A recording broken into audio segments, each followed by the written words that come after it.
बुद्ध पूर्णिमा की शुभकामनाएं देता हूं, बधाई देता हूं। तो सबसे पहले इस तिबड़ा गांव की धरती को नमन करता हूं। तो इसलिए नमन करता हूं सम्मानित साथियों, तिबड़ा गांव के लोगों, तिबड़ा गांव के नौजवानों, इसलिए इस धरती को नमन करता हूं क्योंकि जो आप लोगों ने, नौजवान साथियों, जो आप लोगों ने बाबा साहब डॉक्टर भीमराव अम्बेडकर के पार पर कब्जा करके इतिहास रचने का काम किया है, ये आप लोगों ने इतिहास रचने का काम नहीं किया, आने वाली पीढ़ी के लिए इतिहास रचने का काम किया है। जो बच्चे आएंगे, जो भी इस दुनिया में नहीं आए, क्योंकि हम जो एक पीढ़ी चल रही है 1995 में से इस पार्क का जब प्रस्ताव हुआ था, 1995 में इस पार्क का प्रस्ताव हुआ था और 1995 से अब तक इस तिबड़ा गांव के नौजवान और इस तिबड़ा गांव के मेरे बुजुर्ग तहसील के चक्कर काट के परेशान हो गए, लेकिन इन्हें कब्जा नहीं दिया प्रशासन ने। मेरे दोस्तों, हमारे बीच बुजुर्ग जगदीप प्रधान जी बैठे हुए हैं, सलेम भाई है, रामवीर भाई है, कमल भाई है, बहुत सारे लोग हैं, सभी के नाम जानता हूं। तिबड़े गांव के लोगों, आपके जज्बे को इसलिए सलाम करता हूं क्योंकि मैंने कई बार देखा भरी ठंड में, मैं सो के भी नहीं उठा था और भरी ठंड में नीचे से घंटी बजी, मैंने ऊपर से देखा तो तिबड़े गांव के लोग इस पार्क की समस्या को लेकर मेरे पास खड़े हुए, इसलिए नमन करता हूं। मैं हमेशा आप लोगों के बीच खड़ा रहा,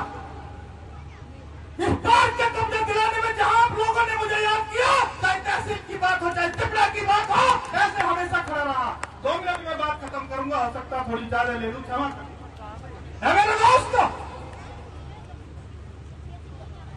यहां प्रशासन के लोग आए,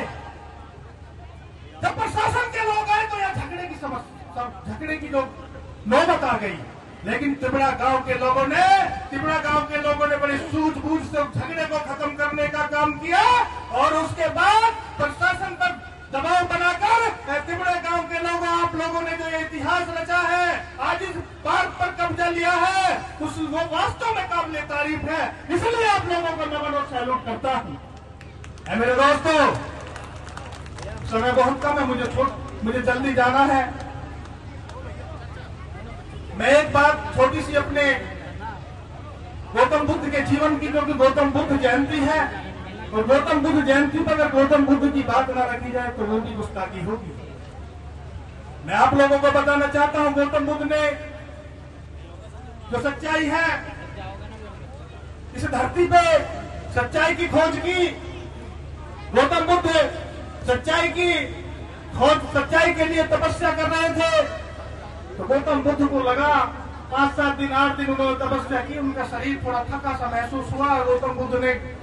बुद्ध उठे, यार ठीक है, इस जमीन पर कुछ है नहीं, सच्चाई की खोज बाद में करेंगे। लेकिन गौतम बुद्ध फिर आगे चले तो एक चिड़िया एक नदी में से, तालाब में से पानी निकाल के वो बार बार बाहर गिर रही थी, तालाब में से पानी निकाल के अपनी चोंच से बाहर गिर रही थी। तो गौतम बुद्ध ने चिड़िया से कहा कि